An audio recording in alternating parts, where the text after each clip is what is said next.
Did you know that an estimated 5 billion plastic hand soap and cleaning bottles are thrown away each year? That is such a lose-lose situation for you and the planet. Blueland is on a mission to eliminate single-use plastic by reinventing cleaning essentials to be better for you and the planet with the same powerful clean you're used to. They offer refillable cleaning products with a beautiful, cohesive design that looks great on your counters. You'll never have to grab bulky cleaning supplies on your grocery run again. I seriously love all the products, from the cleaning sprays to hand soap, toilet bowl cleaner, and laundry tablets. The other day, my cleaner Lou, shout out as I know he listens, even commented on how good these products work. So professional house cleaner approved too. Blueland has a special offer for listeners. Right now, get 15% off your first order by going to blueland.com/dateable. You don't want to miss this. blueland.com/dateable for 15% off. That's blueland.com/dateable to get 15% off.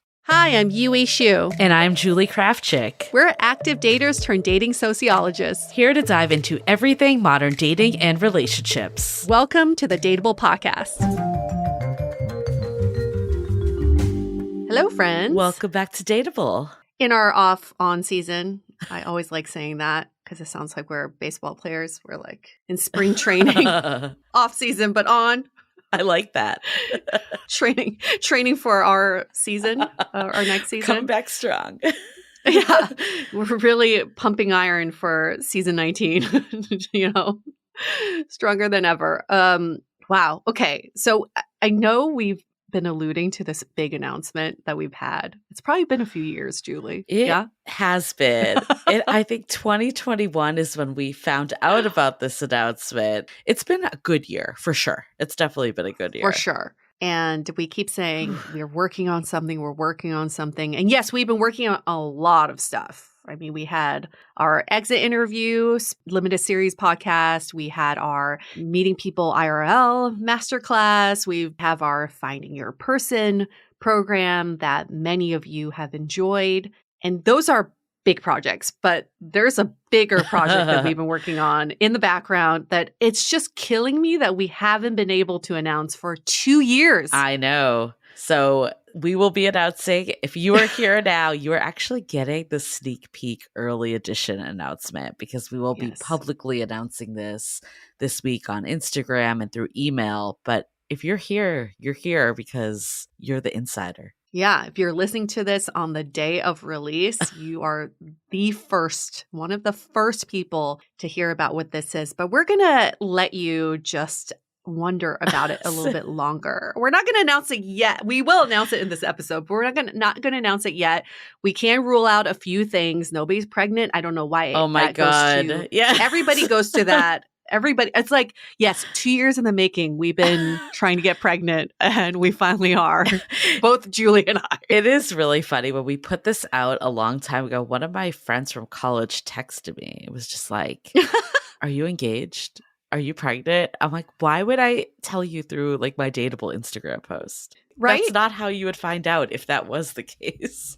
And I'm sorry. I feel like, okay, getting engaged, getting pregnant, getting married, those are not accomplishments. Those are events to celebrate. Yes. I think what our announcement is like something we've been working towards. This is like intentional work, putting that out there. It's none of those things. None of those things. And I don't know if you have any other guesses, but let's just put that out there. It's not any of those like life milestone things. But this is a huge dream of ours.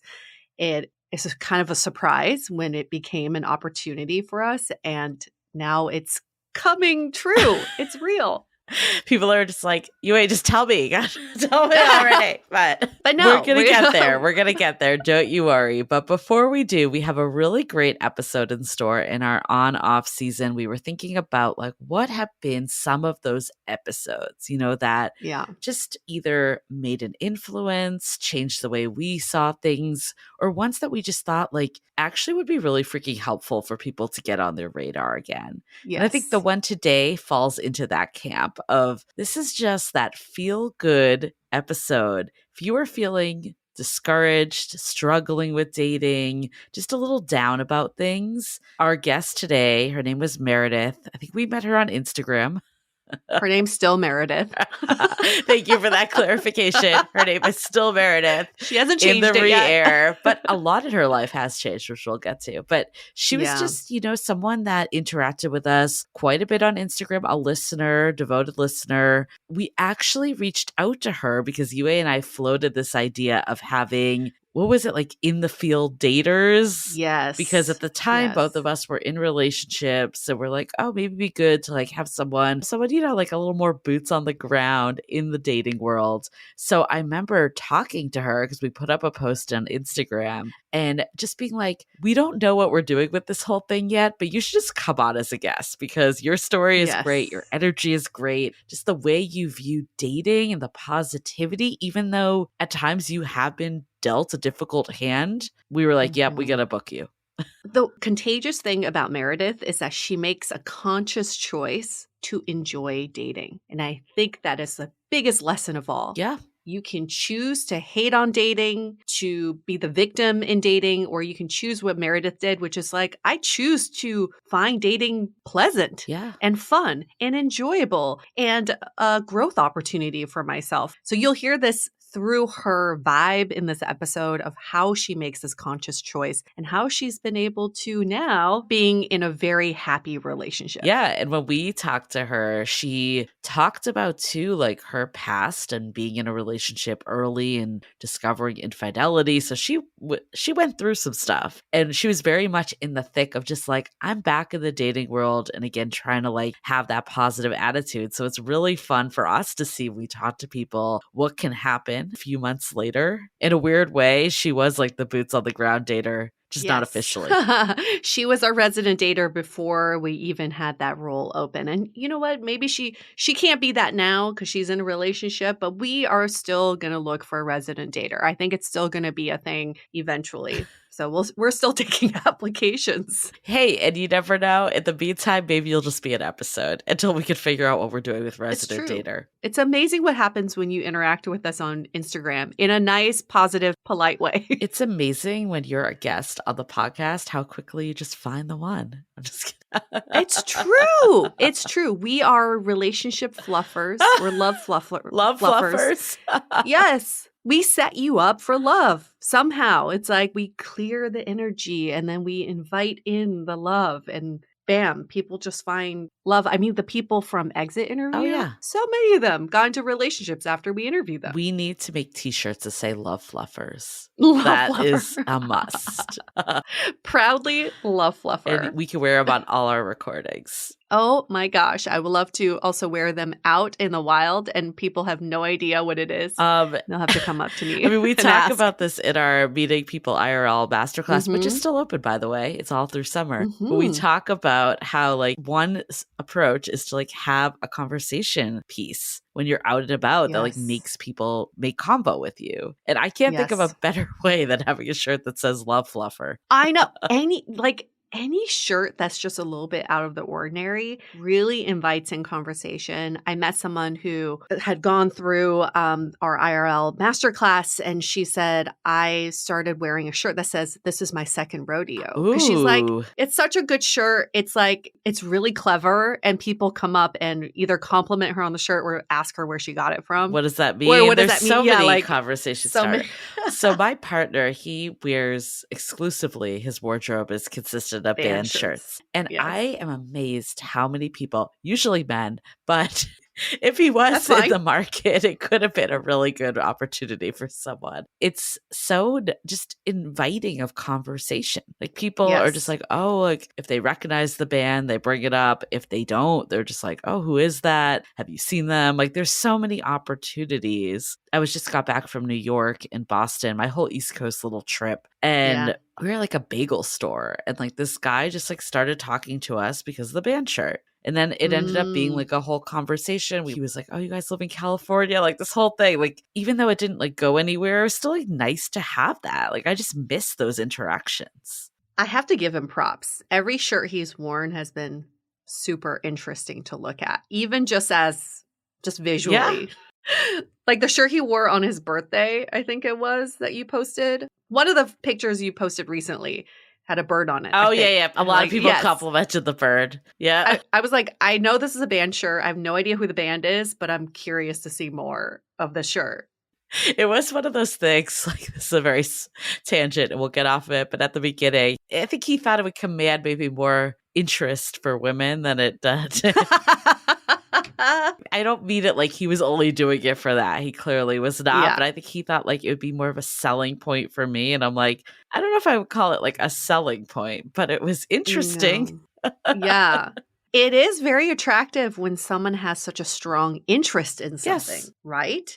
And so if you have a strong interest in a hobby or something that you've been studying about, you create this like insider language with other people who have similar interests or other people who are curious what that is. Just today's world, like anything is an excuse. Could go a long way. This is also a tangent, but I think this is like kind of related to. Trader Joe's has these cooler bags that were an internet sensation. I don't know if you saw this, Julie. They're like these little, they're pink or they're blue. They're limited edition lunch bags, right? And they just say, they have palm trees on them. They say Trader Joe's. You can buy them for $3.99 at Trader Joe's by people who don't live close to Trader Joe's are getting them for like $100 on eBay. So all these people are fighting on the internet. Like, why do people care about this cooler bag? And all these people start commenting and they said, you know, in a world that's so bleak, we just need something that gives us joy. Yeah. And if that cooler bag brings me happiness, nobody can stand in the way of that. And I think that's the exact same thing with this mentality of meeting people IRL. Project what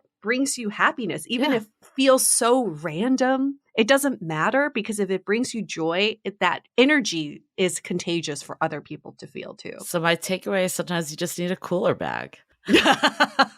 I'll get you one, Julie. I think there's still some. Is that the secret to, I don't have to go to therapy anymore? I don't have to work on my mental health. I just need to get a cooler bag? You just need to carry around a Trader Joe's cooler bag and someone may offer you $100 for it one day. It's a win-win.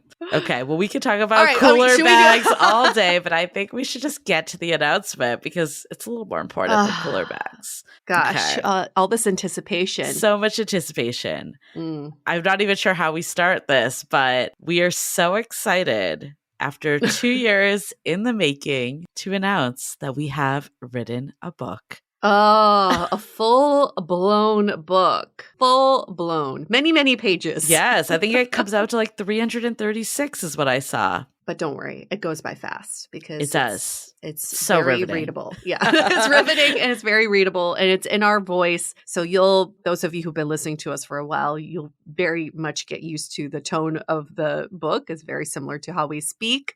The book is called How to Be Dateable. Yes. And, obviously it made sense with the podcast. It's really based off of all the learnings in the podcast. But when Yue and I were really thinking about it, so I guess backstory, we got this email from our wonderful editor, Ronnie Alvarado. We'll give her a shout out. Hi, Ronnie. And she emailed us back in 2021. December 2021, I remember the day I was at a virtual baby shower and Yue texted me. It was just like, did you see the email we got? I was like, is this real? Is this email real? Or is this like some weird scam? It's something we've been talking about. I actually took a book proposal class like a few months earlier. I've always wanted to write a book. That's like been a lifelong dream.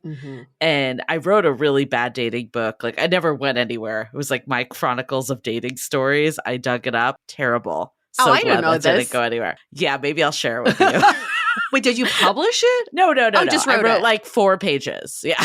This was like 10 years ago. Anyways, I'm really glad that never went anywhere. And this is how I got my book debut. Things have a way of playing out the way there should be. No one needs to read that. Well, no. If you pre-order our book, we will send you a bonus copy of Julie's book.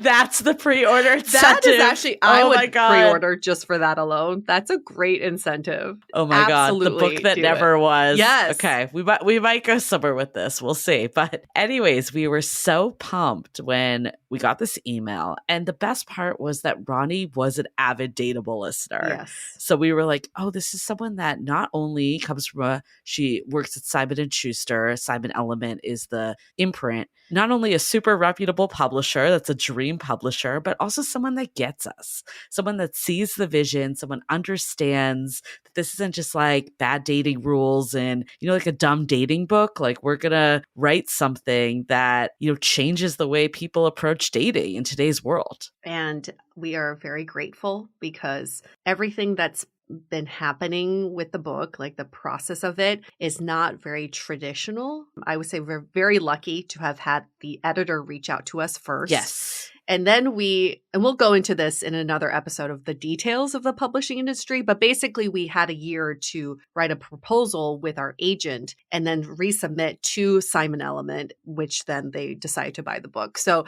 it was such I don't know, Julia, smooth a good word for, and I hate to say smooth because there definitely were some challenges along the way, but we are very lucky in the way of how things happened. Yeah. And the book is finally done. We are opening up pre-order sales. And if you know anything about publishing, pre-order sales are extremely important because these sale numbers are what determines the success of the book, believe it or not. So it would mean a lot to us if you all could start pre-ordering now or get your friends, spread the news, spread the word. Our baby's born.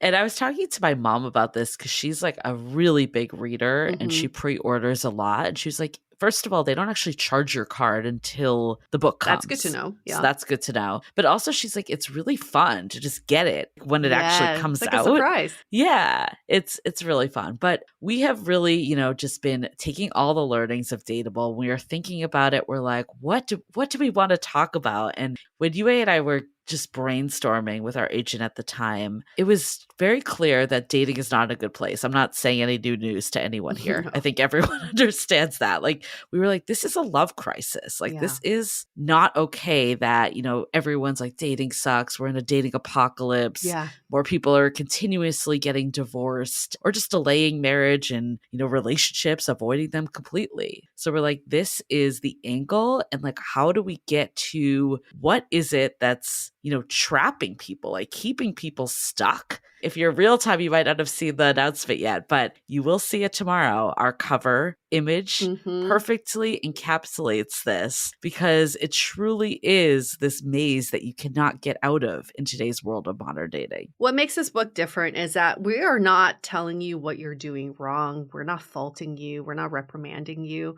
Yeah. What we're doing is, okay, let's just lay out what the fuck is happening right now, why we're in a love crisis, and how do we rise above it? And the only way we can do that is on an individual level to say, you know what, I'm done with this. I want to do something different that's better for my mental health. Yes. And this book, the reasons why it's called How to Be Dateable is that we lay it out exactly what to do to rise above modern dating shenanigans and say, I'm over the shit. Like, I'm not going to subscribe to this anymore. I don't care how many days it takes to text someone back and what happens if someone ghosts me. Fuck that. That's like old school modern dating. Let's figure out what the next V2 version of dating would look like. And you can all get an advanced spot in that next phase of dating and not be stuck in the past where most people are. Stuck in that endless maze. No one wants to be in there. Let's find a way out.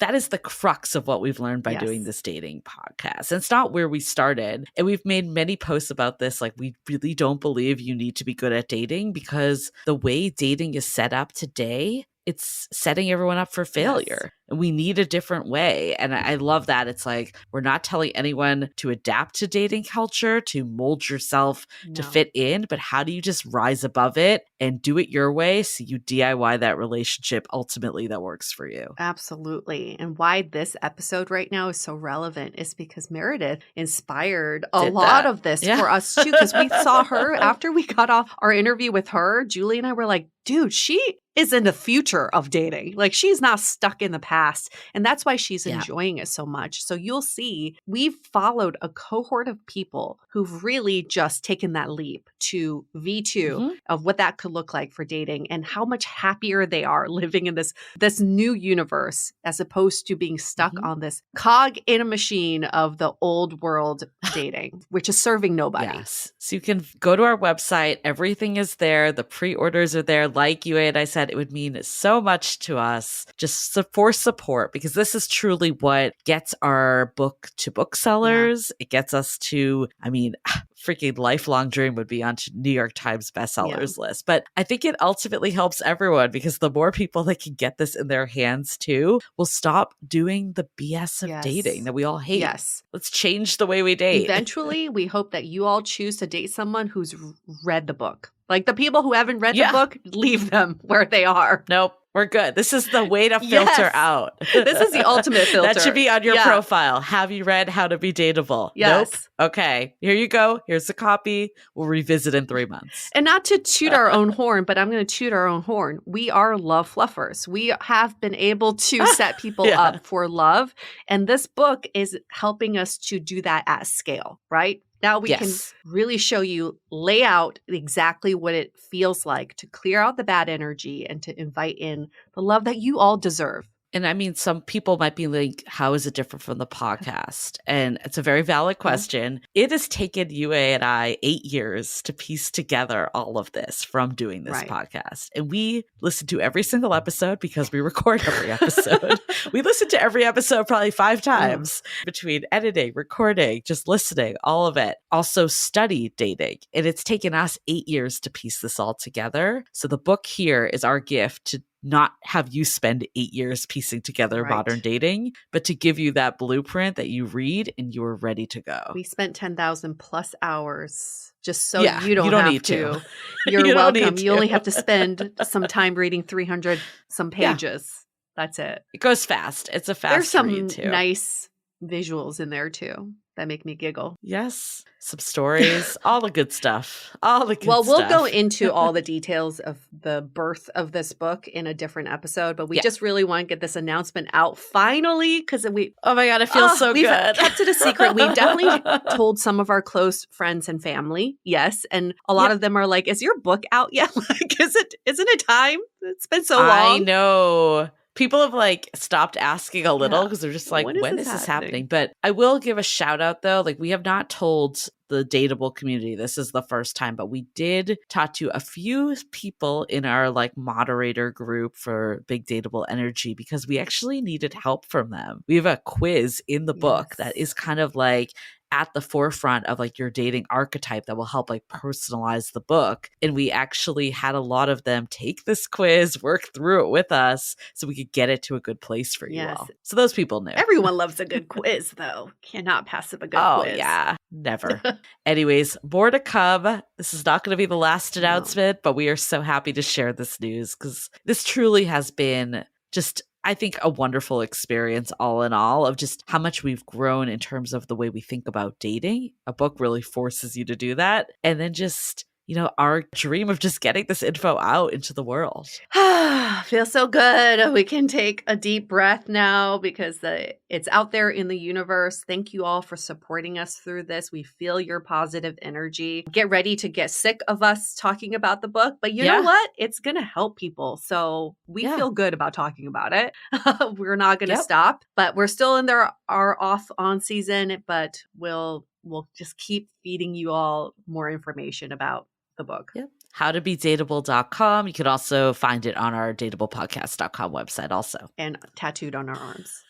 How to be dateable across the chest. No, just our book cover on my face. That's a conversation starter. On my face. Just a giant maze through your nose. She have a tat on her entire face. It's the book. It's the book. How to Be Dateable. The book of the century. Okay, get with it. It is funny though, because we didn't actually fully know the time that we were going to announce versus plan this off season. And actually we had Meredith plan that we were going to put this episode out, The Secret to Enjoying Modern Dating, before the release. But then when we were doing it, we're like, this is actually perfect because this is the epitome of someone that really took control of their love life. So, all right, that's it. We'll just stop now. We'll stop now. You'll see all the comms about it very soon. And we're about to get our hands on the physical copy of it soon. So you'll see that we'll reveal that when we get that. Yes. Okay. Well, I feel like that's Yep. the announcements of this. I don't need to do Nope. even more. At Dateable Podcast, if you want to see the cover tomorrow or get on our email list and you'll actually be able to see it. Or another way to see it is just to be getting it pre-ordered, which you can go and do. Okay. Well, before we get into it, let's take a minute to hear from some of our sponsors of the episode. I am so excited to talk about our partner, Osea. You've probably heard me raving about this product, but I seriously cannot get enough. Feels like I'm having a spa day in my home every time I use their Undaria algae body oil. I love how it visibly firms my skin and leaves it feeling silky, soft, and unbelievably glowing. And it's the smell too. It just makes me feel like I'm at the spa because it smells like summer, bottled with all natural, uplifting notes of mango, mandarin, grapefruit, lime, and cypress. I also love that with Osea, I never have to choose between my values and my best skin because it's all vegan and cruelty-free, and also mother and daughter founded. Get healthy, glowing skin for summer with clean vegan skin and body care from Osea. Get 10% off your first order site-wide with code DATEABLE at OseaMalibu.com. You'll get free samples with every order and free shipping for orders over $60. Head to OSEAMalibu.com and use the code DATEABLE for 10% off. Yay, it's summer, my favorite season. And you know what can make summer even better? Via hemp products. Need to chill out after a long day in the sun? There's a Via gummy for that. Dealing with anxiety or stress with summer travels? There's a gummy for that. Want to set the mood in the bedroom? There's a gummy for that. And that is actually my favorite gummy from Via. I'm talking about their best-selling High Love Gummy, a unique blend of pleasure-enhancing cannabinoids, libido-strengthening herbs, and a medium dose of THC all into one mind-blowing gummy that will awaken your senses, increase blood flow, and intensify any sexual experience. I know it's meant for sexy time, but here's a little trick for you. I actually just love taking it for some of my longer walks. It makes all my surroundings look, smell, and feel so nice. And if THC is not your thing, Via also offers a wide array of THC-free gummies. Whatever you want to be in the mood for, Via has something for you. If you're over 21 years of age, you can get 15% off plus a free pack of award-winning gummies with our exclusive code DATEABLE at viahemp.com. That's spelled VIIAHEMP.com. And don't forget to use the code DATEABLE to get 15% off and a free pack of their award-winning gummies. Okay, let's hear it from Meredith about the secret to enjoying modern dating.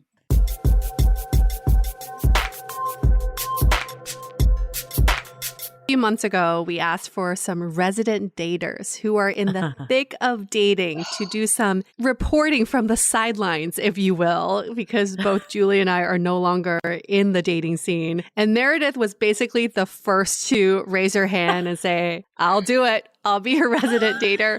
We're still figuring out what that looks like, but we figure let's just get Meredith on the show and talk about dating since this is a dating podcast anyway. And here we are, our Instagram friend, Meredith. How are you? Oh, thank you. Hi. Thank you for having me. I'm so excited that you said yes, because I have so many people on Instagram that want to talk about dating specifically in your 30s. And so I think this is a great forum. Awesome. I know. Nice. It's always so fun to meet people behind the Instagram handle, that we've been interacting with for quite some time. So encourage others to also DM us like Meredith has. Yeah, you're a real you guys person. are real. You respond. And you're real too.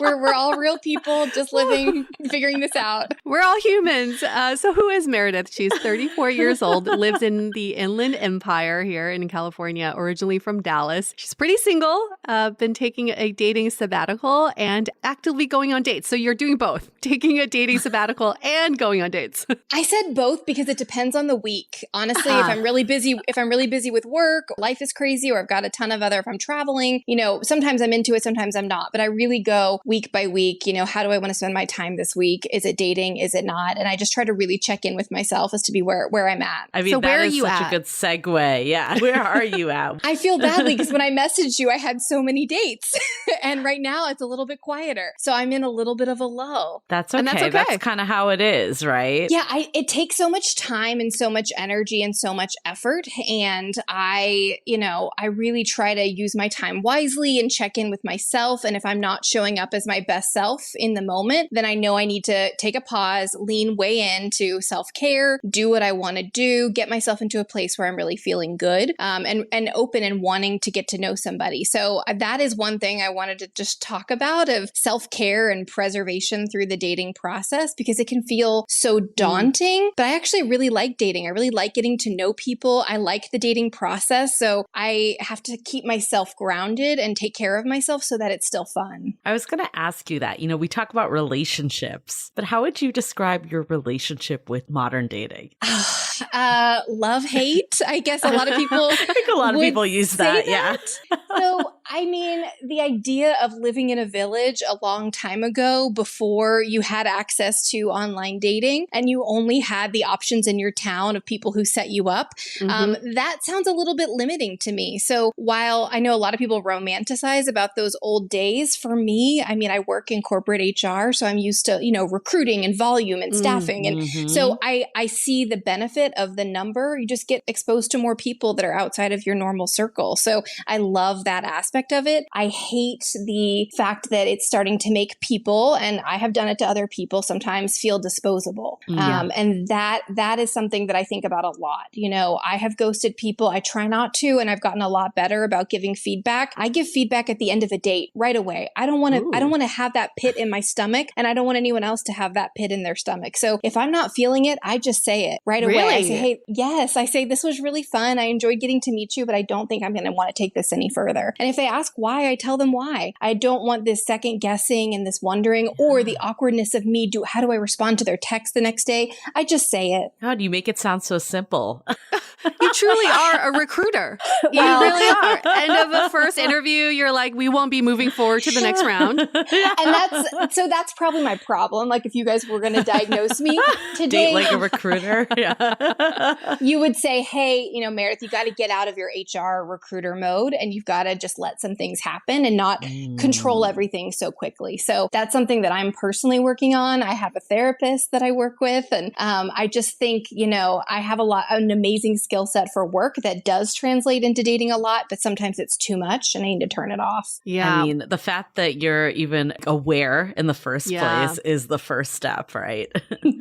Exactly. Yeah. And maybe sometimes that there's nothing wrong with that, because closing the loop is a good thing instead of leaving people hanging, but maybe taking some of the corporateness out of dating would be good. I would love to know, when was your last relationship? My last relationship was in 2019 in Dallas. Okay. And how long was that relationship for? It was one of those on and off, but it was for about a year and a half. Okay. Well, we've all had one of those, haven't we? I wouldn't do it again. I don't recommend.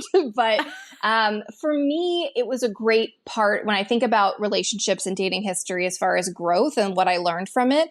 I was dating somebody who was very recently divorced and dealing with that. And there was a child involved, and I'm single, never divorced, no kids. I have a cat, and I have a lot of hair products and a lot of shoes. But other than that, I bring a different amount of things to the table. And I wasn't used to navigating, and I wasn't comfortable navigating the every other weekend girlfriend. And that was really, really hard. And I think there were some other complications after therapy related to that one that I've figured out, related to just love languages and what are my needs, and they just weren't being met. Something that you guys talked about recently, I don't remember which episode, but I remember hearing it and I was like, oh shoot, I think that's me. You talked about wanting to win and competitiveness. And I realized that I think in some relationships, I just wanted to win versus thinking, is this really the right person for me? Or do I just want them to want me? You and everyone else. Yeah. I mean, haven't we all been there? But so 3 years ago, 2019, you were just starting your 30s, dating in your 30s. Yes. And at the top of this episode, you talked about, I speak to a lot of people who are dating in their 30s. How has dating in your 30s been different than your 20s? Oh my gosh. Well, so I was in a relationship for a very long time in my 20s. So I was with one person from 21 to 27. So experienced a lot of firsts with that person, was living in Boston. It was just a very different life. So I was sort of establishing establishing who I was going to be as an adult and as a, 20 something young professional in a city. I was establishing myself with somebody always in the back of my mind, always someone that I was thinking about. And I made a lot of choices, career-wise, lifestyle-wise, things that I don't think I would have done if I had known myself before I got so enmeshed in this relationship. So when that ended, and it was painful and it was hard and it was brutal and required a lot of work to get through after. But once that was done, I realized I don't ever want to feel this way again. I felt like I kind of lost myself. And a lot of people do that, and in any age, any relationship. But being single at 27 and saying, hey, I don't know anyone anything, like this is my life and it's going to be up to me how I spend my time and where I live and what I do and how much money I make and how much education I get. Like this is all on me. It made me have a level of personal accountability that I don't think I ever took before. And I couldn't blame somebody else. So being in my 30s now and dating, I know who I am. I've tried on some different styles of dating. I've tried on some different things. I like to say I tasted the menu, after being with, one person for that long. I went out and was like, what could this be like? What would this be like? I'm just going to be really, really open and try different things. And that was really fun. And I recommend everybody go through that experience. And doing it a little bit later in life, I kind of knew what was for me and what wasn't for me pretty quickly versus waiting 5 years. I definitely want to get into the tasting the menu. I'm going to sidebar that for now because I want to go back there. We're not letting that slip away. But Deal. I think it's interesting because I feel like you had a very similar experience too. And I'm the opposite. Like I definitely was a late bloomer, did not put dating at the forefront in my 20s, all about finding myself. So very opposite. It's an interesting parallel that you two have. The fact that it's almost like you are doing what society tells you to do. You're going through like the more traditional path, right? Mm-hmm. I guess like Meredith, like from your perspective, if you could go back in time, would you do it the same way you did it? Or do you feel like you would actually like benefit more from being single earlier? If I could go back in time, and I don't really believe in regret, so I don't regret, going through the experience and learning what I learned. But if I were talking to, let's say, one of my nieces now who is kind of in this situation at a younger, at a different point in life, I would just say that you don't have to do what your parents did, and you don't have to do what everyone around you and your church group did or your school did. You really can forge your own path, and you're probably going to end up a lot happier than some of the people who maybe haven't, or it just may not be for you. So you're going to end up a lot happier by trusting your gut. And if you know something's not right or something's not feeling right and you're not with a partner that can communicate and talk through it, then it's probably better to be single and explore. But, growing up in Texas, people get married really young. People partner off very young. And so I was off in Boston and I took a lot of my Texas values and the way I was raised to Boston. And you talk about, I'm kind of a weird mix of the two of you, I think, because I was a late bloomer in that I went to an all-girls high school and then I went to a mostly gay college. I went to Emerson College where the phrase was gay by May or your money back. I mean, it was really, liberal and it was shocking. That phrase is out my water. That phrase is not. It's not on the website, but everybody knew it. I hope it's not on the website. It's not the official tagline of the universe. That would be incredible if Every it was. person though. who hears this who went to Emerson would know that. Like that was just. I went to BU and I'm nodding my head. So I've heard it.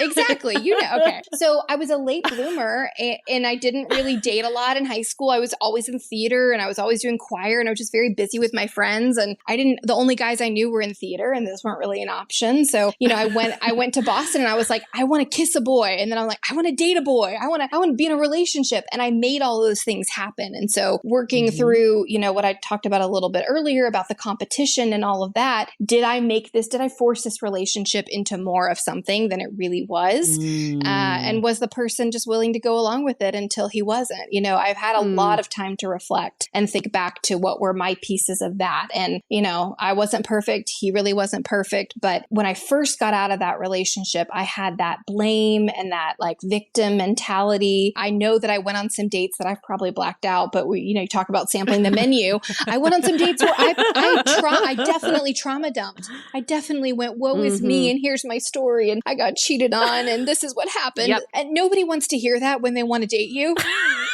No man wants to hear that ever, really. It's not a therapy session. And definitely No. not on a first date. And so even like back to the 2019 relationship, I kind of highlined the top key points as we got more serious that he needed to know and kind of what I learned from that. But I haven't trauma dumped since. And it just took me time and figuring out this didn't land well.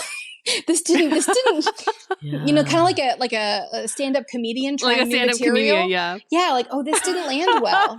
That didn't get the reaction I wanted. Why? I wonder why. So I want to talk about cheating. Oh, So I feel like cheating is a big one. Yeah.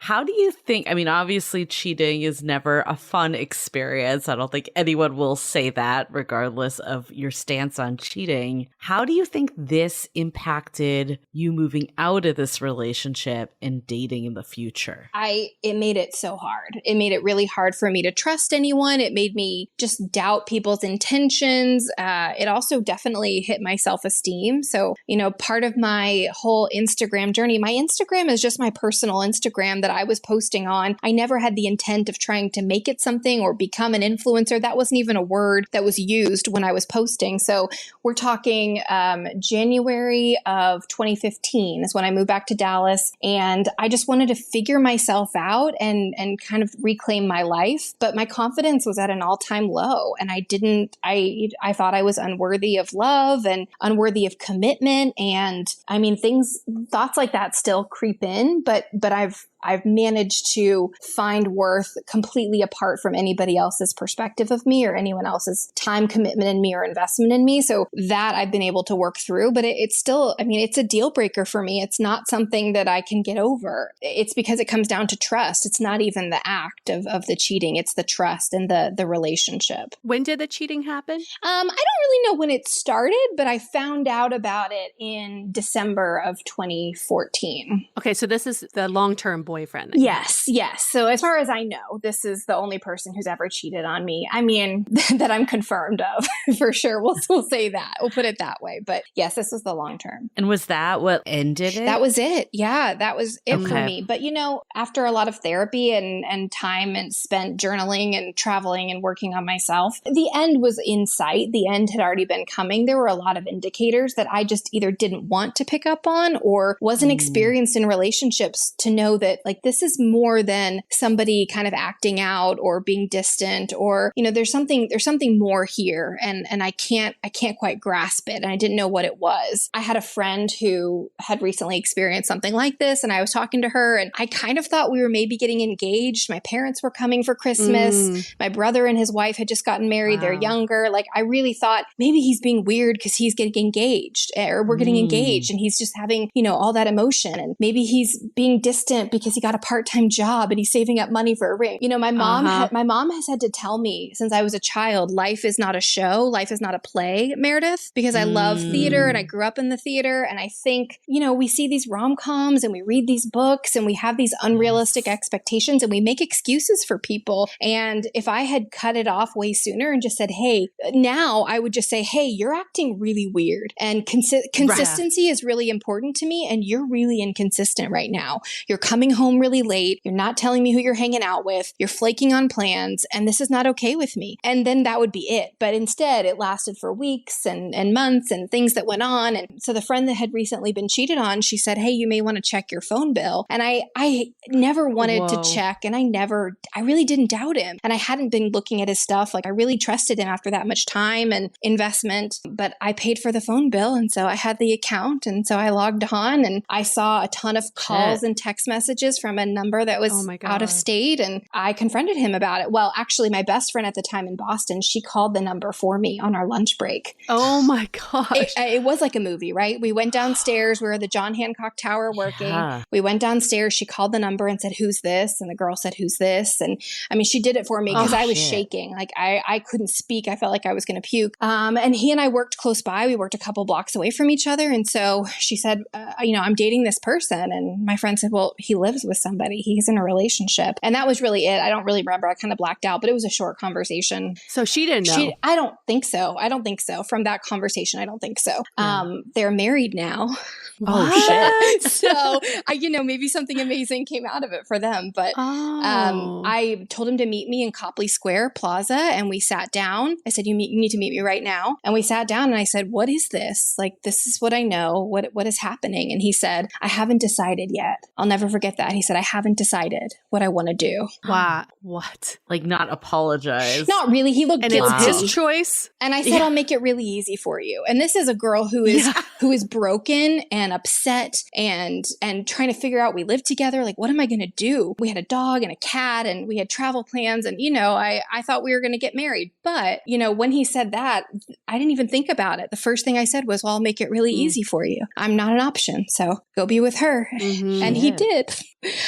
I mean, I think that this is living proof. I mean, we're obviously seeing you and you're, seem so happy and vibrant. You can come back from really hard situations. Totally. You totally can. Yeah. And that's probably what a lot of women message me about. And I'm careful. I don't want to make that my narrative forever going forward. That was so long ago at this point. Right. I've really moved on, but I have people that are just now getting divorced and maybe they're in their 30s or 40s or going through a significant breakup. And it kind of felt like a divorce. Our lives were very much intertwined. Yeah. And so I can really relate to that woman that's like, hey, I'm starting over and I'm really upset and really sad. And I don't know if I'm going to make it through this. I can't see what it looks like on the other side. So thank you for sharing, what you're going through or what you've been through. Thank you for showing that life does get better. But that if I had a mission, it would be that for sure. There's something very nuanced going on here where I feel like a lot of women that I've spoken to have done this, where you feel like I'm not going to say anything, even though something's off, because I feel like there's going to be a big payoff, like a proposal or a surprise vacation, or it's my birthday coming up. We intuitively know something is off and this relationship as is today is not sustainable. But for some reason, we can forego that because we think that this is working towards something big, quote unquote, that doesn't really matter. Like a proposal from someone who's not right for you is not a good thing at all. Right. A proposal to somebody who lies to you and keeps things from you. It's not going to end well either way. So what are you waiting for? No. I can feel your pain though of like when it feels like you've lost yourself in someone, because I definitely have been there before. And I think that made it a lot harder to bounce back. And when you look at a relationship that you are like, I did not state my needs, I did what they wanted, like that makes it very hard. And I know for myself, and I love to hear about you, therapy changed my life. And I did that because of that situation. In retrospect, I probably should have done it a lot earlier than that, but sometimes it takes like that type of thing to push you to do the work that you need to do. How do you think your life has changed since you've grown from what happened? I feel like there are infinite possibilities in my life. I feel like any life that I want for myself, I can make happen. And I felt like with him, a lot of things weren't going to be in the cards for me or weren't going to be possible because of what he wanted or his preferences or his lifestyle. I feel like I can really lean into who I am and what I want. You mentioned going to therapy right after. I didn't. I wasn't prepared. I couldn't tap into how upset and sad I was. And so I started from the outward in, and I don't think it matters. I think as long as you do something for yourself. So I started with fitness and finding out nutrition, things that I actually like to eat after living a life of diet culture where I felt like guilty for eating a salad with breaded chicken, right? Like I had a lot of internal stuff that I had to work on, but I couldn't tap into it until I started somewhere. And so for me, that was, I went to senior citizens yoga classes because I was unemployed and it was really cheap. I moved, I did chair yoga with a bunch of ladies in their, 70s Lovely. and 80s because it was almost free. I walked, I started walking, I remember that I love nature and I love hiking and I love the outdoors. And the person that I was with, liked drinking in the outdoors, but didn't really like the outdoors that I like. And so I just started leaning into those things and those activities. And then honestly, I didn't end up starting to go to therapy until after the relationship in 2019. I was like, I need to talk to somebody because because I don't want to keep repeating the same patterns. And I'm too old. I've gone through too many things to keep living the same thing with different people. And so even though the relationships were different, there were still some things attachment style wise. You talk about attachment styles and love languages and just communication and clarity. And I just needed help. So finally, because I did all of that external stuff, like I went and I got my MBA, I got a certificate.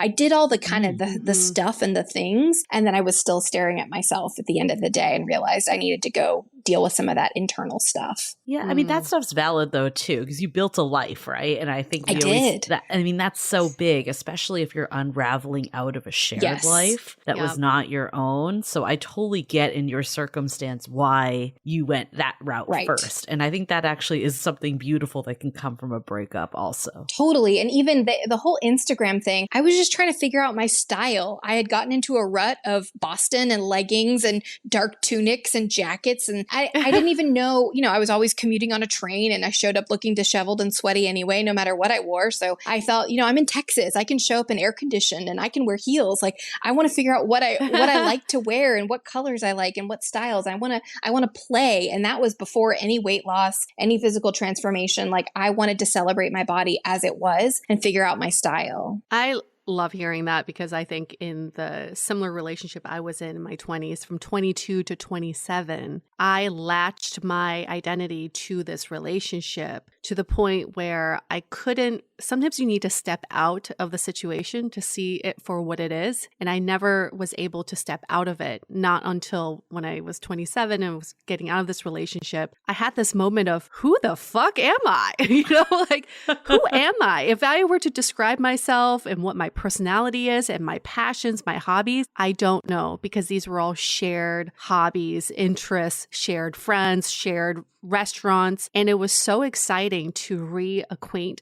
with myself and to meet myself again. It's a very scary thing too. And it sounds like you also went through that. It's like, ooh, totally. Let's see where this ends up. But it's so exciting. Yes, I physically packed my bags and I moved back to Texas and my parents took me in. I moved in with my parents and I just had some time to sort of reframe, reset, refocus my whole life. And I started with working out and my career and eventually led to the internal work and what kind of mark I want to leave on this world. It's been truly amazing. And so I went from, I was crying a lot and not really getting out of bed and, I had to talk through things with my parents and bless my parents. They're my best friends. They listened and they listened and they listened and they just took such great care of me. But they also pushed me and encouraged me to take this time for myself and to do the things that I'd always dreamt that I could do or wanted to do. So, and not everybody has that. And I know what kind of privilege that is to be able to go home and reset. And I'm so grateful for that. But my life is so much more full now. And I don't have resentment inside me anymore. I really don't. And I wish my ex well with this person. I don't talk to him and wouldn't and have no need to, but I don't hate him. I don't wish that he got hit by a bus. I've worked through that. And I think that's really that forgiveness is so precious and helps me approach people differently than I would have right after. Let's hold that thought for a few messages. Are you out there in the dating world searching for that long-term, forever kind of connection? Whether you're riding solo or in a fresh relationship, I've got the perfect podcast just for you. It's none other than Sexology, hosted by the amazing Dr. Nazanin Moali, a psychologist and certified sex therapist. On Sexology, Dr. Moali deep dives into everything about sexual health and relationships, giving you profound insights about the mysteries of love and intimacy. From unraveling emotional bonds to tackling sexual hurdles and boosting your sexual well-being, there's no podcast quite like Sexology. One of my recent favorite episodes was No Question Off Limits, a sex educator tells all. My mind was truly blown. But wherever you start, each episode is jam-packed with incredible strategies and eye-opening insights. And don't forget to catch up on some of the past episodes, such as what it means to be bad in bed, what exactly happens at a sex club, and how to become an expert in sexting. No matter where you start, this podcast will inspire you to view sex and intimacy in a whole new light, guiding you through your relationship journey with confidence. Tune in every Tuesday on Apple Podcasts, Spotify, or wherever you get your podcast fix. So I told you I wasn't going to forget about this, but I want to talk about the sampling the menu because that's the other part of, emerging into your new self to start dating. Yeah, oh my tell gosh. us all. Well, okay. So I think I probably come off as a little bit goody-goody, right? I work in corporate HR. I grew up in the South, right? But I never quite figured out like who was my type. You talk about types. I didn't really have one. Like I just like people that made me laugh. And I still like people that make me laugh. That's still something that I find attractive. You talk about the types, and I'm probably still doing it a little bit now that I moved close to LA because there are types that maybe I never would have had exposure to. So it's a season of life. It comes and it goes. But yeah, I got on all the dating apps and I tasted the menu. I thought, I'm going to try to date someone who's divorced with kids, someone without kids. I'm going to date an accountant. I'm going to date a lawyer. I'm going to date a frat bro who hasn't grown up yet. I'm going to date a musician. I'm going to plenty of those. There's so many. I mean, it's been a while since I've like gone back to that sample of tasting the menu. So I'd have to really, I dated a guy from high school that I'd always had a crush on. We actually dated on and off for a little bit. Like I went back and checked that out and experienced that for what that was. And he was darling and sweet and very attentive and a very good, I won't say rebound, but like a safe place to date after going through what I went through, but not someone to carry on into the future. And he would say that as well. We just had I was just super driven and he was at a more relaxed pace. So, but that was really great just to try different experiences out. And I mean, even now being an hour and a half from LA, I have dated a drummer. I've gone out with an actor, there's an entertainment lawyer, there's a comedian lurking. Like it's less, I used to be so specific about what I thought I was looking for.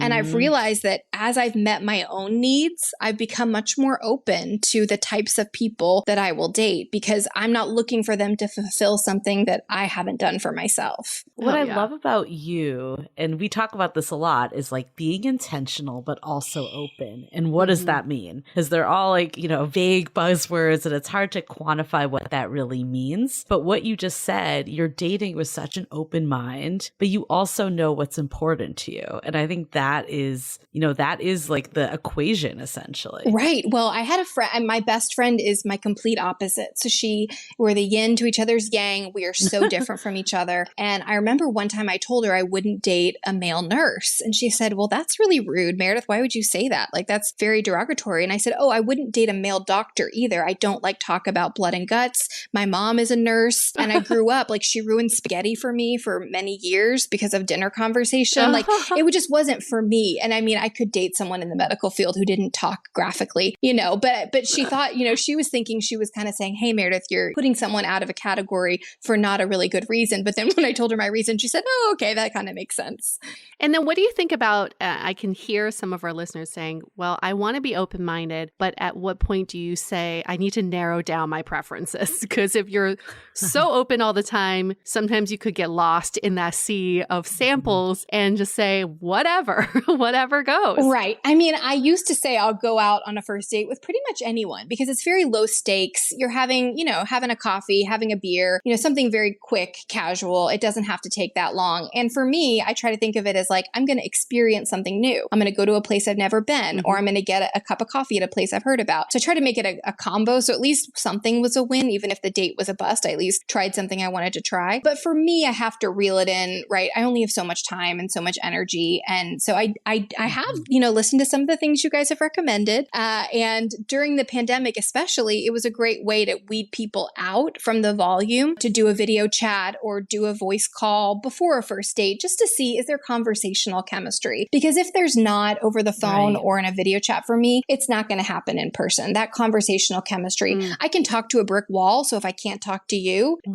there's just no point in wasting the gas money in today's economy. Exactly. So I narrow it down that way a lot. I mean, I am very open. And I think being 34, you're in that weird range where there's all the memes about you could date the person or you could date their dad. It's really true. So I try to keep my age settings really open because age doesn't necessarily account for experience and somebody's core and who somebody is. Now, have I been on a date with a 24-year-old recently and a 52-year-old? Yes. Yes, and yes. Were there a lot of differences? No. Men are kind of the same. Interesting. I had all these expectations. I think the 24-year-old was probably a little more mature. So you just don't know. So I think with the apps and the settings, like you've just got to keep them pretty wide open, but then do the weeding out as you have the conversations. And that's where a lot of people get burned or get tired or exhausted.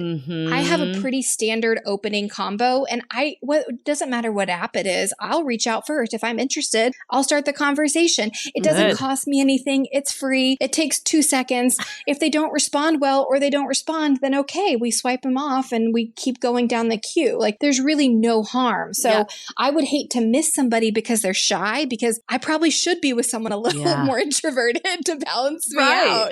Those are the best people. The non-flashy people are the best people. Right. The and so internet. in our Instagram worthy, life that we're leading, I think you've got to be so careful. I actually look for the profiles that are not as sparkly or perfect. Yes. I love a guy with some bad photos. Same. Yeah. Where they're all like a little bit blurry, or he's got a bunch of, you can tell that he has friends. Yeah. The You worse, can tell the that he better. has friends. You can tell it hasn't been curated. Not linked to his Instagram. No, follow me on Snapchat No. or Instagram or any of those things. Yeah, I think that's really important because we talk about this a lot. There's no way you can learn anything from a 2D profile photo. Absolutely in not. profile. And I've made There's the no mistake way. of thinking you know someone based on a couple pictures and a couple lines, and you really don't. They're still a stranger. And, I think because of my age or just generation timeline, I've done a lot of app dating. Like it has been a pretty easy way for me to meet people. However, coming out of the pandemic, my personal goal for myself is to meet more people in person, especially moving to California. I don't know anybody. The app thing, me not knowing anyone and not knowing who they know, I just feel like it would be better to meet someone with a little bit of common ground. So I've been joining the meetups, which haven't met anyone that I'd want to date from a meetup, but I still have joined them. I went to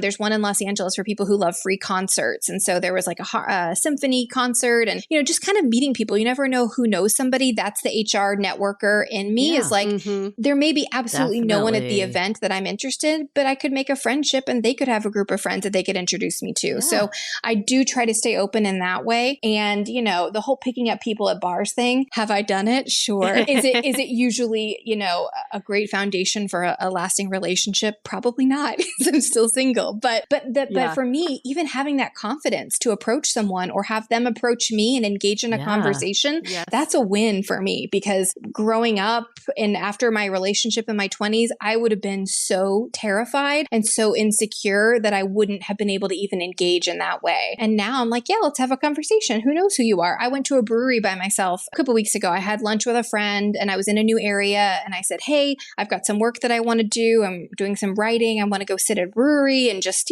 be in a different space than my apartment, get out of the house. And so she recommended a brewery and I went, and there were these two guys next to me. And so they follow me on Instagram now, but they were, sorry, I gotta be careful what I say, but they were sitting next to me and I overheard their conversation because I'm an observer of people. Like my background is theater. I'm always observing people. I love to listen. I love to see people's mannerisms and just kind of figure out what the story is, right? So I'm sipping my beer, have my journal. I sort of am in and out of their conversation. It seems like they're both partnered. It seems like they're both partnered and in serious relationships. And they were talking about missing the chase and the fun of the chase. And it was such an elevated conversation for two seemingly bros at a brewery that I was like, that's really interesting. And then I tuned them out and I started working on what I was working on. And I was drinking my beer and I was writing and I finished my beer and they were looking right at me. And one of them said, we need to know what you're writing about. I said, I'm actually working on some song lyrics. I've never written a song before, but I just feel like I have them in me. So I thought I'd try. And so we started having this amazing conversation and they weren't hitting on me and they offered to buy me another beer. And we sat down and we had a really nice conversation and we talked about where they were at in life. And it was such a nice moment of like, hey, I'm connecting with two people. It doesn't feel creepy. It's not gross. Maybe they had a little crush on me. I mean, you can't blame them. Yeah. Did I think they were attractive? Yes. But were they both partnered? Yes. And they made that clear. So it wasn't like that. Right. It was just like a really normal, healthy cool conversation about life and where we're at. They were both in their late 20s, both with people they'd been with for a long time. One wasn't quite sure, but he has a baby with the person. And, I mean, it was on the edge of therapy, right? So I had to kind of stop him at some point and be like, thank you for the beer. I'm going back to writing. Or that's 100 more beers, please. This is not in the agreement. But I wonder what they talked about on the way home together. And it was just a nice, normal, hey, this is a random check-in with two strangers I'll probably never see again. But you never know. Maybe they have friends and maybe it could have become something, but that wasn't the vibe. But just that comfort. It's so crazy that this is like a unique situation, the fact that this isn't what happens. People are so results oriented. It's always like, is this person hitting on me or could they be something? We just don't connect and have these types of conversations anymore. Well, and we haven't talked about it, but that's one of the reasons I love solo travel, because I feel like in other places I've traveled in other countries, it's more like the experience that I just experienced, where people want to they're like, you're by yourself. What are you doing here? Let's talk about your trips. Let's talk about travel. Let me tell you where you should go to dinner. Hey, come with us. We're going to dinner. It's just a very different experience in the countries that I visited. And America hasn't felt like that. America is very protective, very closed off. Everyone's in their own bubble doing their own thing. Or if they're alone, they're on their phones. And so I really do try to make it a point when I travel and I go out to dinner, I have my phone with me, but I don't pick it up, or I'll maybe pick it up once or twice, but I'm not going to sit on my phone. It's even better to read or write or just look around and talk to people. It's amazing the connection that you can make with people, but it's not common here. No, I think the other piece too is like, even if it doesn't lead to a date, it changes how you converse with people and connect with people. So you can bring that later on. We hear all the time, people that really struggle with forming any sort of emotional connection on a date. I guess for people like that, since you clearly do not seem to have that problem, what advice or thoughts would you have for them? I would just say that every person that you meet, remember that they have value, whether it's value that you can see or that you will ever see, maybe not, but everybody has value and has a piece to play or a part to play in this life that we're living. And I think not looking at people as transactional, to bring it back to the whole swiping and the dating thing, you think, oh, this didn't go well. There's 10 more people that want to go out with me. Well, when you're in person and you're connecting with people in person, I think it's a lot easier to recognize the humanity and the story and want to know the story, get curious about who they are and what makes them who they are. That is such an amazing moment to pause and just be grateful for where we're at when the world seems like it's on fire and there are a lot of terrible things that are happening. Humanity is still really real. And when you recognize the value and the connection that people can have, it doesn't have to be transactional. That you don't have to get anything out of it. A free drink, a date, you don't have to be there for anything else but to connect. For someone who's done so much self-work and you're on this journey to feeling strong in your own life and in your own skin, how do you find someone who's on the same wavelength? Because we've gotten this kind of question from some of our listeners is, I've done all this work and I feel really good about myself, but I also need a partner who's on a similar journey as me. Have you found ways that you can vet for that? I mean, I haven't found a lot of volume in that area, so I don't claim to be, the person that has all the answers, but I think not feeling guilty for setting your standards high and holding yourself to a high standard. There's this song that I've been listening to and it just popped into my head. Have you guys heard it? I think it's called Anybody, and it's like, I set my standards high, but I could maybe drop them down for the night if the vibe is right. That just literally came through my brainwave. Totally not exactly what I was thinking. But so my therapist, something that I've worked with my therapist, and this was my therapist back in Texas, and I adored her. But, she talked about society and where we are as society as a pyramid. And, I always felt a little bit uncomfortable because she would say, you're near the top of the pyramid. Like you've really worked on yourself and you hold yourself accountable. There's a whole bunch of society who take no accountability for their actions or how they treat people or what they say. You care about society as a whole. You volunteer. You want to make the world a better place. Like your job is aligned to making it the employee experience really strong and making sure people feel safe and secure. So like your level of standard of human interaction and connection and engagement is really high. And so you're looking for the top of the pyramid and it's smaller at the top. It's just the way a pyramid works. So there's not as much volume. So you have to be okay with either, taking a moment and saying, hey, I'm going to be on a pause until I find somebody else who's near this level. Or, I'm going to dip down and be like, hey, my expectations aren't that somebody meets exactly what I've done or is on the same level. I'm okay with that. And that's not settling necessarily. It's just deciding that you're okay with a difference in connection there. So I don't have the answer yet. As far as like finding men, I mean, go to Home Depot, go to O'Reilly Auto Parts. I was at O'Reilly Auto Parts and I could have had 10 numbers yesterday and I was straight from work, sweaty. I did not look cute, but every man was like, hello, how can I help you? So that was a really good ego boost. But if you're looking for volume, but if you're looking for quality, for love the tactical advice. Home Depot, O'Reilly's got it. Check. Yeah, get a blowout and just like go have fun. That's what I would do if I was needing. Get your car fixed. Yes, exactly. Get those windshield wipers replaced. But no, as far as like that level of what I'm looking for. So I mean, this is so silly, but I got on the Raya app when I got here, which everyone's like, oh my gosh, you got on. How'd you get on? I just applied and then I got on. You're like, it's not as selective as you I mean, think. I applied and then like 4 or 5 months later, they said, you're in. And I said, great. And then I got on and it's a lot of male models and celebrities. And so whereas I thought maybe, oh, this is the cream of the crop. This is also men who are like very solid in their careers and go-getters. It's not what I expected. So I will not be getting a Raya sponsorship and I actually will not be renewing my membership because it's just kind of like, I could just go on Instagram if I wanted to look at Instagram male models. Well, I think you bring up a good point though. What is the cream of the crop? Right. I think so often, like we think like, especially we've heard this before. It's like, well, I have an MBA. I need someone that has an MBA. Yeah. But someone can show up in a different way that's adding value that puts them at that top of that pyramid also, right? I have an MBA and I specifically don't really want to date somebody with an MBA. I actually, it's not about, for me, it's not about career. It's not about levels. Do they have a place that they go, that they get paid, like a job? And do they like it?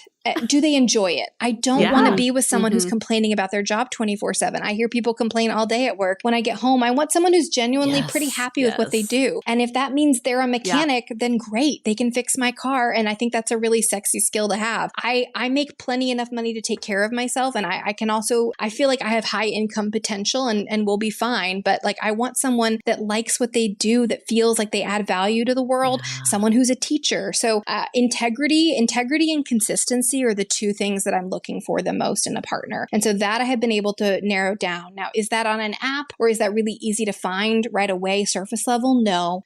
So I have to talk about it. I'm talking about it here right now with you guys. Maybe someone knows somebody. And that's part of the reason I thought I'd pitch myself because your listeners are so engaged.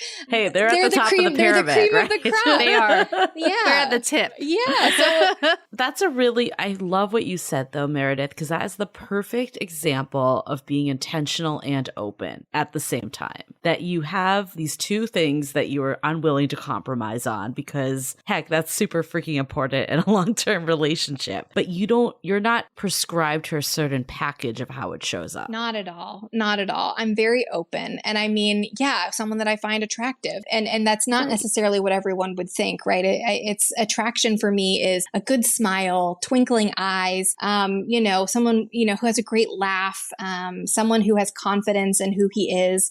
Those are things that I find very attractive. But when I first started dating and I was kind of going off the rails a little bit and I started tasting the menu, my mom made me make a list and she was like, Meredith, this is getting ridiculous. I can't keep track of who's who. Like this is too much. And she said, make a list of 10 things and just like core values, things you're looking for. And if they don't meet, let's say passing grade, 7 of those things, you don't need to keep dating them. Like once you find out that they're not meeting those things, and we're talking core values here, nothing like physical, then don't keep dating them because I don't want to keep trying to remember who's who. And it was really about her. No, I'm just kidding. No, she was looking out for me. And that was really great. And then my therapist has made me make a list of 50 questions to know about somebody before moving into a serious relationship with them. And it's not like, oh, I have 50 questions to ask you, but it's like, hey, maybe on a third date, I'm going to go in, I'm going going to look at my questions and I'm going to try to ask two or get to two of the topics and just slowly chip away so that I don't end up in a relationship with somebody who I don't really know and I don't end up losing myself. That happens all the time. Your therapist and your mom are very smart. They're people. amazing. Yes. You know, we had this on an episode. We had something very similar. Those only 7 things that matter. Yes. They're not superficial qualities too. And, you know, I think that it's important to take that gut check. We are not all about lists, but if you have no North Star and no gut check, then you're just going right. And blindly, then you get lost or overwhelmed. Yeah. And so here's the other dilemma that I can see our listeners asking too is like, what if you get too comfortable being alone because you're so happy, you're meeting your own needs, and it's harder to allow someone else into your life? Have you thought about that? I have, and I do worry sometimes that I'm getting so good at being alone that I don't have a need for a man, but I still have a want, and I do feel like I'm still going to have that want. That's not going to go away. But have I opened myself up to thinking about it looking differently than it could have looked? What partnership could look like? Yes. Now, I'm not as crazy as some of your people that you've had on, like as far as openness. Like I'm not sharing. I don't share. I will not share. I can't even find one person that I like. I'm not going to find multiple. Like I'm a one man gal. Yeah, Fair it's enough. not for me. I respect it in others and think that's amazingly, but I'm just not there. But you know, sometimes I wonder, like, could I meet someone who's a little bit older and more established, and he has his own place and I have my own place, and we never cohabitate or we never get married, but we're long-term partners? And what could that look like? I mean, I love my space. Like ideally I'd have a townhouse and he'd have half and I'd have the other half. Like that would be my dream. We don't have to always sleep together unless we want to, or we can spend time together, but then sleep separately. And if he snores, it won't matter. If I snore, it won't matter. You know, if his kitchen hygiene is not my level of kitchen hygiene, we don't have to fight about it. We'll just have dinner at my place. Right. So, I mean, I've thought about that, you know, but then also I think about, I kind of do want to share a place with somebody. I kind of do want to go to the farmer's market and come back and cook together in our place. It's our place. And with the right person, it'll all work out, and the future will work out the way it's supposed to work out. But I think for me, you know, it's the need versus the want. I don't need somebody anymore. I felt like I needed somebody at that time in my life, and I needed someone to help guide me because the world was scary, and I was living in a city where I didn't have a lot of people. And now I'm in a state where I don't know anybody. I just came out for work completely alone, and people message me all the time. I was at dinner. So let me backtrack. I'm working a ton while I'm here Monday through Friday. On the weekends, I try to take a road trip and go explore some part of California because it's amazing and it's stupid expensive. And while I'm here and paying the taxes, I might as well go enjoy it and explore it. And I love to explore. So I went to Santa Barbara and Ojai this weekend for a day trip by myself. I did an amazing hike to a waterfall in the morning. And then I went down to Santa Barbara and I was eating my favorite dish, which is a poke, some sort of poke deal. And this woman came by, this woman who was probably in her 60s, 70s. And she came up to me and she just said, "You are so confident. You seem so comfortable and so confident and calm and relaxed eating by yourself." And it was kind of like a question. And I said, "I am." And she's like, "I love that." And I said, "I actually moved here by myself. I moved across the country by myself. I do a lot of things. I travel the world by myself. So eating dinner this is nothing." And I mean, her face was just like, wow. But that's, she was like, good for you. And so I think, you know, it's not that I can't accommodate somebody else or wouldn't, but they're going to have to be amazing because my standard of living solo is so great. I'm not going to put up with someone who's inconsistent or flaky or lies. But I actually think that's the best place to be coming from. And, really you know, I definitely was there myself too. And, you know, as example, you can get past it, right? When the right person comes in. But like you said, you're more discerning of who that person is because you don't need it anymore. I feel like, Julie, you haven't talked enough about this, and I don't know if you can add this to the podcast, but as a listener, I really want to know, like, what was it about your current partner that made you go like, this is it. This is really, I'm gonna go deep in on this one. Yeah, let's get there.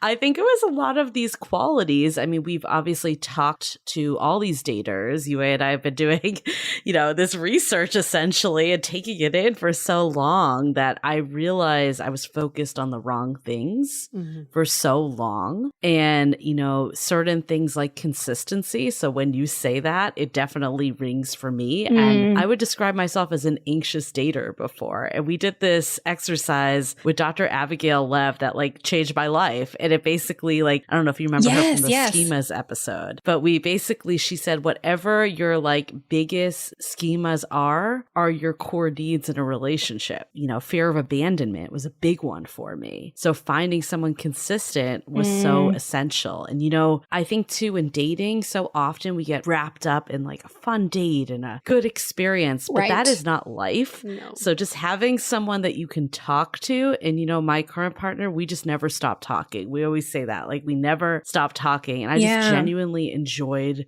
myself with him. And, you know, I think I saw a lot of these qualities that were much deeper than maybe in the past. I was looking for someone that was more life of the party or in the social scene, like things that ultimately do not matter in the long haul. So, I mean, I think a big part of it though was getting clear on that stuff. Until you're clear, I don't know. And maybe it's a good segue to takeaways. Like, I feel like until you're clear and unapologetically yourself, that's when things fall into place and you realize what you need, not just take things kind of more reactively. I think I was so reactive in so much of my life too, of just dating people that wanted to date me, opposed to being like, oh, this is what I'm looking for. In Meredith, I think in your story, it's a really good, you know, what the takeaway I have is it doesn't matter what your past relationship experience is. If you know, came from a world where you had no identity because you were intertwined with someone else, or you're coming from a position where you've had no relationship experience and you've only been on your own, either way, as long as you bring what makes you you to a partnership and not hold back, that's when you're going to have a healthy long-term partner. So I love from this conversation, like so often people get stuck in what's going wrong in dating. And this doesn't mean that you never have a moment, Meredith, I'm sure that as I did too. It's just like, oh my God, this is so frustrating, right? We all have those moments, but overall, your energy and mentality is so positive and, you know, so energetic. And like, I'm like, been thinking, like, I wish I had someone in the like area that I could set Meredith up with, you know, because I'm thinking you just like, you bring like vibrancy. And I think like when you bring that is like the most important thing you can do in dating. Like you can update your profile all day long, but it doesn't matter. And so often we try to focus on this stuff that simply doesn't matter, and opposed to looking at ourselves and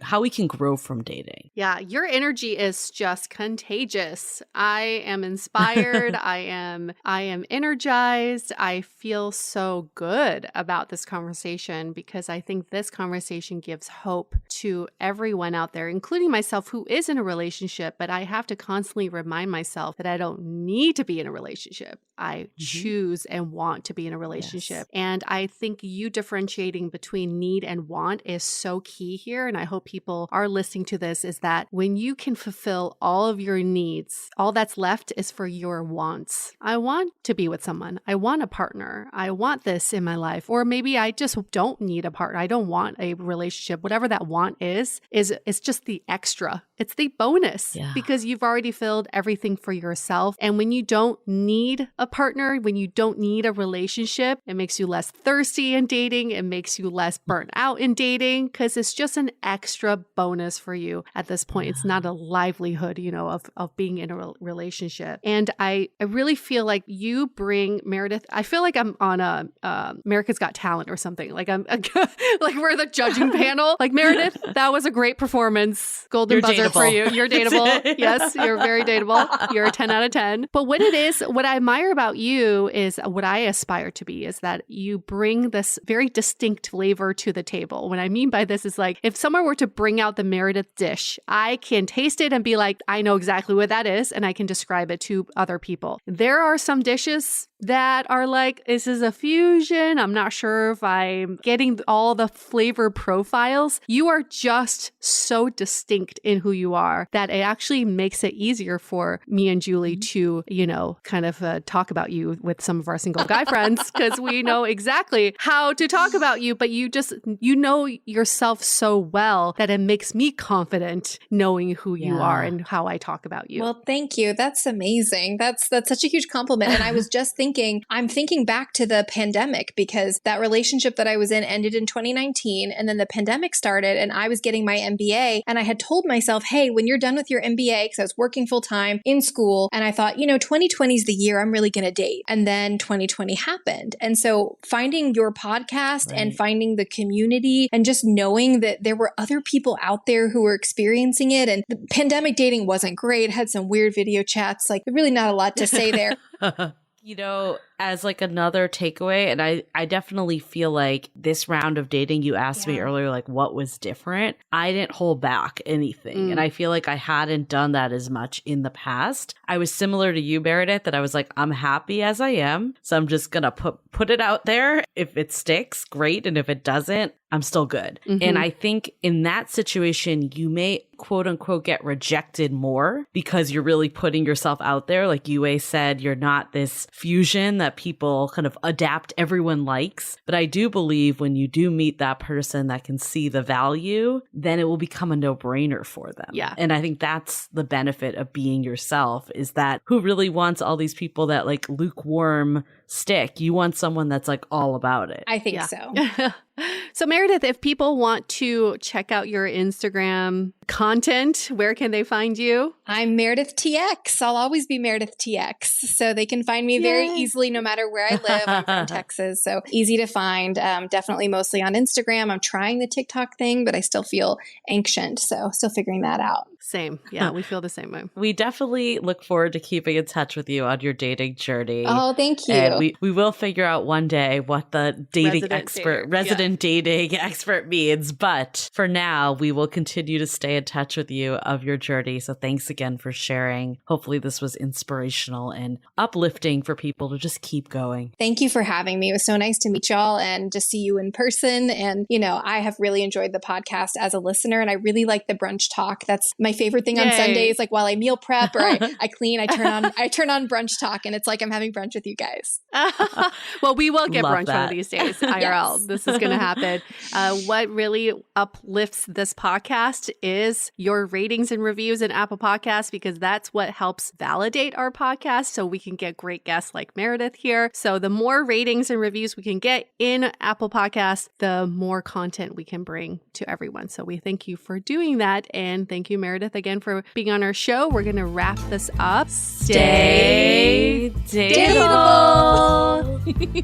The Dateable Podcast is part of the Frolic Media Network. Find more podcasts you'll love at frolic.media/podcasts. You can follow us on Instagram at Dateable Podcast and visit dateablepodcast.com for access to all the episodes and our premium programs. Also, make sure to subscribe today if you haven't already on Apple Podcasts, Spotify, or your favorite podcast platform, so you are the first to get all the latest episodes. And most importantly, stay dateable.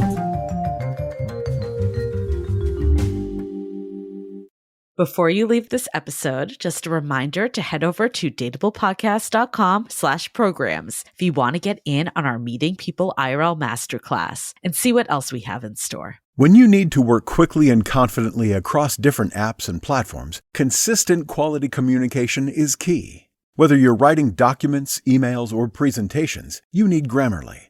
It's an AI writing partner that helps you get your work done faster with better writing. It's always there to help because it works where you work, across 500,000 apps and websites, so you can get more done no matter where you're writing. Grammarly is the gold standard of responsible AI, trusted by millions of professionals for 15 years. It gives you personalized writing suggestions based on your audience, goals, and context, plus tone suggestions to help you navigate even the most difficult work conversations. 96% of users agree. Grammarly helps them craft more impactful writing. Sign up and download Grammarly for free at grammarly.com/podcast. That's GRAMMARLY.com/podcast. Grammarly. Easier said, done.